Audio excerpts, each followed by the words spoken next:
இப்போ இருக்கிற ஜென்ரேஷனில் 20 வயசுக்கு கம்மியாக இருக்கிற கேர்ள்ஸ்க்கும் பிசிஓடி ப்ராப்ளம் வருது. எதனாலன்னு யாராவது யோசிச்சிங்களா? இந்த முக்கியமான 5 ரீசனால தாங்க இந்த யங் கேர்ள்ஸில் பிசிஓடி வருது. முதலாவது ஹார்மோன் இம்பேலன்ஸ். மேல்கான ஹார்மோன் ஆண்ட்ரோஜன் சொல்லுவாங்க, அது அதிகமாக இருந்தால் ஓவுலேஷன் ரெகுலராக நடக்காது, அப்போ பிசிஓடி டெவலப் ஆகும். ரெண்டாவது ரீசன் இன்சுலின் ரெசிஸ்டன்ஸ். ஸோ நீங்கள் எடுத்துக்கிற சுகர் உங்கள் பாடி லெவலில் அதிகமாக இருக்கிறப்போ அது ப்ராப்பராக யூஸ் ஆகலைன்னா இன்சுலின் லெவல் இன்க்ரீஸ் ஆகும், அதுவும் ஹார்மோனை டிஸ்டர்ப் பண்ணும். ஸோ நீங்கள் ஒல்லியாக இருக்கீங்க, குண்டா இருக்கீங்க அப்படிங்கிற கான்செப்டே இல்லைங்க. நீங்கள் ஒல்லியாக இருந்தாலும் பிசிஓடி வரலாம். ஸோ வெயிட் மட்டும் ரீசன் கிடையாது. மூணாவது ரீசன் அன்ஹெல்தி லைஃப் ஸ்டைல். இது முக்கியமான காரணம். நீங்கள் அதிகமான ஜங்க் ஃபுட், தூக்கம் இல்லாமல் இருக்கிறது, ஃபிசிக்கல் ஆக்டிவிட்டி இல்லாமல் இருக்கிறது, ரொம்ப கண்டினியூஸ் ஸ்ட்ரெஸ் இருந்தாலும் உங்களுக்கு பிசிஓடி டெவலப் ஆகும்.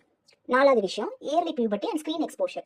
சின்ன வயசுலேயே பீரியட் ஸ்டார்ட் ஆகுறது, அதிகப்படியான மொபைல் அண்ட் லேப்டாப் யூஸ் பண்ணுறது எல்லாமே ஹார்மோன் ரிதமை அஃபெக்ட் பண்ணும். ஸோ பிசிஓடி டெவலப் ஆகிறதுக்கான ரீசனாகவும் இருக்குது. அஞ்சாவது தாங்க ஜெனட்டிக்ஸ். உங்களுடைய ஜெனட்டிக்ஸில் யாருக்காவது பிசிஓடி இருந்தால் பிசிஓடி சின்ன வயசில் வரதுக்கான சான்சஸும் அதிகம்.